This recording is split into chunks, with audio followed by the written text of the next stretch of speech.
میں نے کہا جو آپ نے فیصلہ کرنا کیجئے گا، میں تو جا رہا ہوں. اور پھر مجھے لفٹ میں جھولے دیے گئے، 1 گھنٹہ سوا گھنٹہ لفٹ میں جھولے دیے گئے. لیکن میں نے اس وقت بھی کہا تھا ایک طبقہ ہے جس پہ آپ کنٹرول نہیں کر سکتے، اور وہ وکیل ہے. اور آج آپ نے اس کو بھی مارنے کی پوری کوشش کی، لیکن میں نے کہا میں مر بھی جاتا تو کالا کوٹ نہیں مرتا تھا، کالا کوٹ زندہ رہتا. تو یہ کیا سمجھتے ہیں؟ اس طرح سے کیا آپ وکیل کی آواز کو دبا دیں گے؟ کیا آپ کا خیال ہے اس طرح سے وکیل جو ہے دبک کے گھر میں بیٹھ کے چھپ جائے گا؟ آپ نے میرے گھر پہ پھول جھڑیاں برسائیں، بھلے کرتے رہیں. آپ نے یہ کیا، اس کے بعد جو کچھ ہوا میری موجودگی میں، جس طرح سے ایک 75 سال کے شخص کو، جس کو ہائی کورٹ کہہ رہی ہے کہ اس کو حفاظت سے گھر پہنچا کے آؤ، DIG کی ڈیوٹی لگائی گئی، SP کی ڈیوٹی لگائی گئی، ان کو بھیجا گیا، اسے گھر کے باہر سے اس کو اٹھایا DIG کی موجودگی میں، SP کی موجودگی میں، جنہوں نے منڈا سے مارے ہوئے تھے، اور پولیس والے ساتھ جو ہے شیشہ کھڑکی کھول کر ان کو فیسیلیٹیٹ کر رہے ہیں DIG، جن کو ہائی کورٹ نے حکم دیا تھا. یہ ہے ہمارا کیا اس نہج پہ ہم پہنچ گئے ہیں کہ ہم عدالت عالیہ کے ان احکامات کو اس طرح ہوا میں بکھیر کر پھینکیں گے، اور یہ سمجھتے ہیں کہ یہ قوم اور یہ عوام جو ہے یہ اندھے ہیں؟ کیا یہ گونگے ہیں؟ کیا یہ بہرے ہیں؟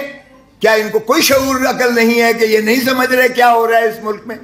آج کوئی آئین کی عملداری نہیں ہے. سپریم کورٹ کہتی ہے کہ 14 مئی کو الیکشنز کرواؤ، 90 دن کے اندر الیکشنز کرواؤ. یہ دھتکار کے کنٹمپچوسلی اس کو جو ہے اس کا ڈیفائی کرتے ہیں. میں سپریم کورٹ سے بھی متقاضی ہوں، خدا را آپ جانے والے ہیں، آپ کم از کم اس کی توہین عدالت کا ارتکاب میں آپ 5 اشخاص کو اندر کر دیں. آئندہ کوئی جرت نہیں کرے گا.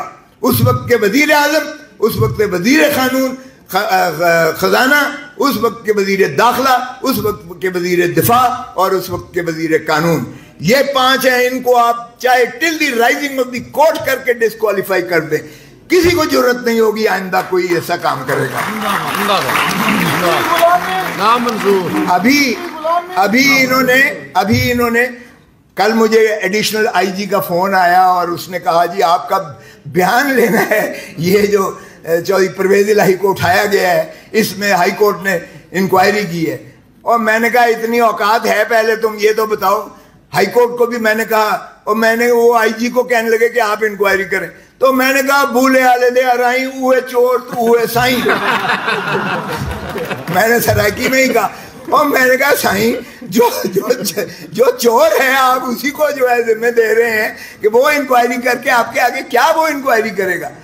ایک دفعہ ہائی کورٹ ان کو سزائیں دے دے.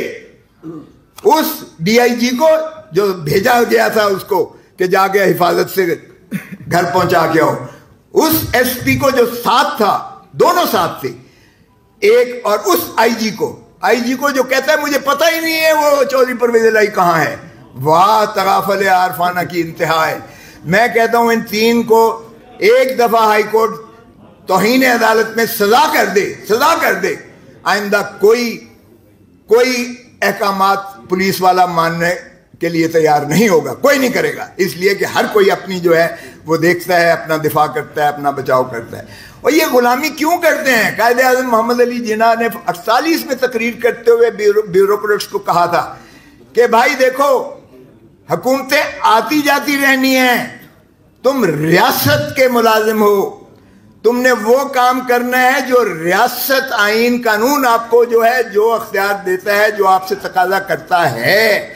حکومت کے یا اکابرین کے غلط احکامات کو آپ نے نہیں ماننا، اس لیے کہ حکومتیں آتی جاتی رہتی ہیں.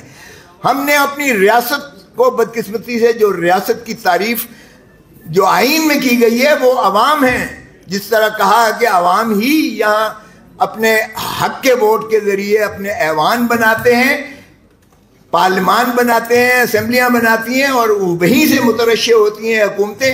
یہی ریاست ہے.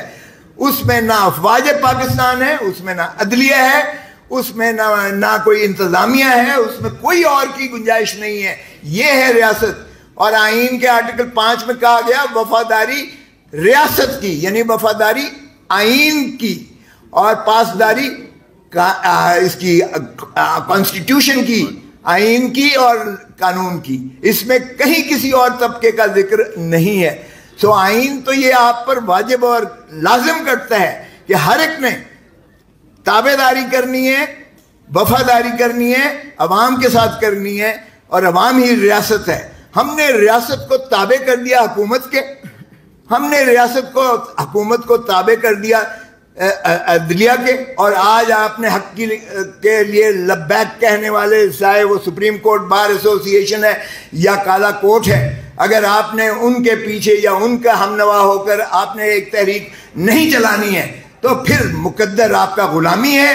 پھر مت کہیے گا کہ یہ کیوں ہو رہا ہے. مجھے احساس ہے کہ آپ کے در و دیوار محفوظ نہیں ہے، آپ کی چادر اور چار دیواری کی پامالی کی جا رہی ہے. آج جو بھی ایک شخص جو ہے سٹینڈ لیتا ہے، عدالت اس کو بار بار چھوڑتی ہے، مخلصی کرتی ہے، رہا نہیں کیا جاتا. یہ بھی دیکھا ہے ہم نے، مذاق ہو رہا ہے اس ملک کے ساتھ. ایمان مزاری کی بات کی گئی، چھوٹی سی ننھی سی بچی ہے، اس کو پھر جو ہے پکڑ کے اس کو اندر کر دیا گیا ہے، اور بار بار بار بار احکامات عدالتی کی تصدیق ہوا میں اڑایا جاتا ہے.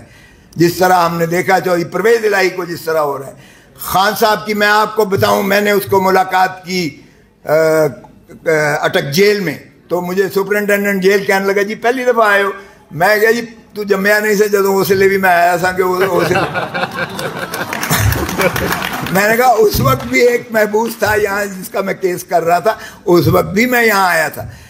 تو یہ دیکھیں خان صاحب نے اس کو سونے نہیں دیتے. یہ ایک جو چھوٹا سا کمرہ ہے جس میں لائٹ اتنی زیادہ ہوتی ہے کہ رات کو ساری رات جو ہے وہ بھمر جو ہوتے ہیں اس پر لائٹ پر آتے ہیں، جو کیا کہتے ہیں ان کو، پروانے، اور جو بھی ہیں وہ ساری رات وہ اس کے کمرے میں ہوتے ہیں، اور دن میں سارے دن میں مکھیاں ہوتی ہیں. تو یہ ایک بندے کی بات نہیں ہو رہی. میں اتفاق سے چونکہ تازہ ہے تو میں مل کے آیا ہوں، تو میں اس لیے آپ کو ان کا حال بتا رہا ہوں. لیکن 2 راتیں 3 راتیں جگراتا دے کے، لیکن اس نے شکایت نہیں کی ہے. اور وہ زندہ باد